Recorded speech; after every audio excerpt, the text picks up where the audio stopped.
ఇంట్లో బీరువా విషయంలో తెలిసి తెలియక చేసే పొరపాట్లు ఆపగలిగితే ధనం రెట్టింపు అవుతుంది. బీరువాకు అద్దం ఉండకూడదు. బీరువా సరైన దిశలో ఉండాలి. బీరువాకు యజమాని కాళ్ళు తగలకూడదు. బీరువా కింద చీపురుతో ఊడ్చకూడదు అనే సందేహాలు ఇప్పుడు మనం తెలుసుకుందాం. మనిషి జీవితంలో అతి ముఖ్యమైనది ప్రేమానుబంధాల తర్వాత డబ్బే. నిజంగా చెప్పాలంటే కొన్ని సందర్భాల్లో ఈ డబ్బే అనుబంధాలను కూడా మించిపోతుంది. ఒక మనిషి జీవితంలో డబ్బు ముఖ్య పాత్ర పోషిస్తుంది అని చెప్పటంలో ఎటువంటి సందేహం లేదు. ఈ భూమి మీద మనిషి మనుగడ సాగించటానికి డబ్బు చాలా అవసరం. అందువల్ల ప్రతి ఒక్కరూ డబ్బు సంపాదించడానికి ఎంతో కష్టపడుతూ ఉంటారు. అయితే కొంతమంది ఎంత కష్టపడి సంపాదించినా కూడా ఏదో ఒక రూపంలో ఖర్చవుతుంది.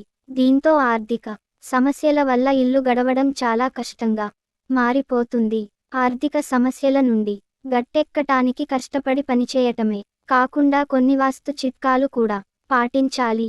ఆర్థిక సమస్యల నుండి విముక్తి పొందటానికి, లక్ష్మీదేవి అనుగ్రహం పొందడానికి ఎటువంటి చిట్కాలు పాటించాలో ఇప్పుడు మనం తెలుసుకుందాం. మనం డబ్బులు దాచే బీరువాకి పొరపాటున అద్దం ఉంటే ఆ ఇంటిలో ఆర్థిక కష్టాలు మొదలవుతాయి.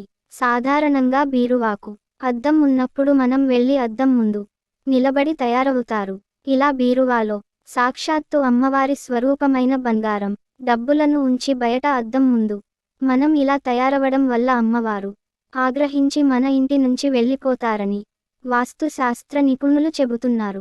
అందుకోసమే బీరువాకి అద్దం ఉండకూడదని చెబుతుంటారు. అంతేకాక ఇల్లు చీపురుతో ఊడ్చేటప్పుడు బీరువా చుట్టూ ఊడవకూడదు. కేవలం తడిగుడ్డతో మాత్రమే బీరువా చుట్టూ, బీరువా క్రింది భాగంలో శుభ్రం చేసుకోవాలి. ఆ ప్రాంతంలో చీపురు ఉపయోగించకూడదు. అలాగే బీరువాలో పాడుబడ్డ వస్తువులు అంటే పాడైన, ఇరిగిన వస్తువులు బీరువాలో ఉంటే దురదృష్టం కలుగుతుంది. బీరువాలో పచ్చ కర్పూరం ఉంటే చాలా మంచిది. ఒక 6 పసుపు కొమ్ములు, 6 లక్ష్మీ గవ్వలు బీరువాలో ఉన్న అదృష్టం కలుగుతుంది. బీరువా తలుపులు తెరచి ఉంచి తలుపులు వేయడం మరిచిపోతే లక్ష్మీదేవి వెళ్ళిపోతుంది. అవసరం పూర్తి కాగానే మరిచిపోకుండా తలుపులు మూసేయాలి. బీరువాకి యజమాని కాళ్ళు తగిలితే అదృష్ట లక్ష్మి అనుగ్రహం తగ్గిపోతుంది. కాబట్టి ఇంటి యజమాని కాళ్ళు బీరువాకి తగలకుండా చూసుకోవాలి. స్నానం చేయకుండా బీరువా తెరిస్తే ధన లాభం పొందే యోగం తగ్గిపోతుంది. కాబట్టి స్నానం చేశాకే ఇంటి యజమాని గాని, యజమానురాలు గాని బీరువా తలుపులు తీయాలి. తడి చేతులతో బీరువాలో వస్తువులను తాకడం ద్వారా అప్పుల సమస్యలు పెరుగుతాయి. కాబట్టి సాధ్యమైనంత వరకు తడిచేతులతో బీరువాలో చేతులు పెట్టకూడదు. బీరువాలో లక్ష్మీదేవి చిత్రపటాన్ని ఉంచితే చాలా మంచిది. లక్ష్మీదేవి కుబేర చిత్రపటాన్ని ఉంచితే ఇంకా అద్భుతమైన ధనలాభం కలుగుతుంది. బీరువా చుట్టూ ధూపం వేసినట్లయితే రావాల్సిన ధనానికి ఉన్న అడ్డంకులన్నీ తొలగిపోతాయి.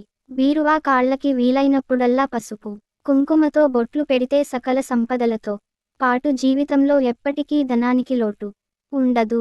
వీలైనప్పుడల్లా శుక్రవారం గాని, గురువారం కానీ బీరువా కాళ్లకు బొట్లు పెట్టడం మంచిది. బీరువా ఎప్పుడూ కూడా పడకగదిలో నైరుతి మూల ఉండాలి అని శాస్త్రాలు చెబుతున్నాయి. నైరుతి మూల అంటే మనం సూర్యుడు వైపుకి నిలబడినప్పుడు తూర్పుకు తిరిగి ఉంటాము. మనకి కుడి చేతి వైపు ఉన్నది దక్షిణం, ఎడమ చేతు వైపు ఉన్నది ఉత్తరం, మన వీపు వైపు ఉన్నది పడమర. మన కుడి వైపు ఉన్నటువంటి దక్షిణానికి, మన వీపు వైపు ఉన్న పడమరకి మధ్యలో ఉండేటటువంటి దిక్కుని నైరుతి అంటారు. నైరుతికి అధిపతి నిరుతి అనేటటువంటి రాక్షసుడు అని శాస్త్రాలు చెబుతున్నాయి. నైరుతి దిక్కున గనుక తేలికగా వదిలేస్తే రాక్షసుడు నిద్రలేచి ఇంట్లో వాళ్ళని పాడు చేస్తాడు. ఇంట్లో గొడవలు పడేలా, ఇంట్లో రూపాయి నిలవకుండా చేసేస్తాడు. అందుకే నైరుతి మూల బీరువాలు పెట్టాలి. నైరుతి మూల ఉన్న రాక్షసుడు దగ్గర బరువు పెట్టాలి. ఇలాంటి చిన్న చిన్న పరిహారాలను పాటించడం వల్ల లక్ష్మీ కటాక్షం కలగడంతో పాటు మనం కష్టపడి సంపాదించిన ధనాన్ని వృధా చేయకుండా జాగ్రత్త పడవచ్చు. ఫ్రెండ్స్, ఈ వీడియో గనుక మీకు నచ్చినట్లయితే ప్లీజ్ లైక్ చేసి మీ ఫ్రెండ్స్కి షేర్ చేయండి. అలాగే మా కొత్త వీడియోస్ మీకు వెంటనే చేరాలంటే మన ఛానల్ని సబ్స్క్రైబ్ చేసుకొని పక్కనే ఉన్నటువంటి బెల్ ఐకాన్ని ప్రెస్ చేయండి. ధన్యవాదములు.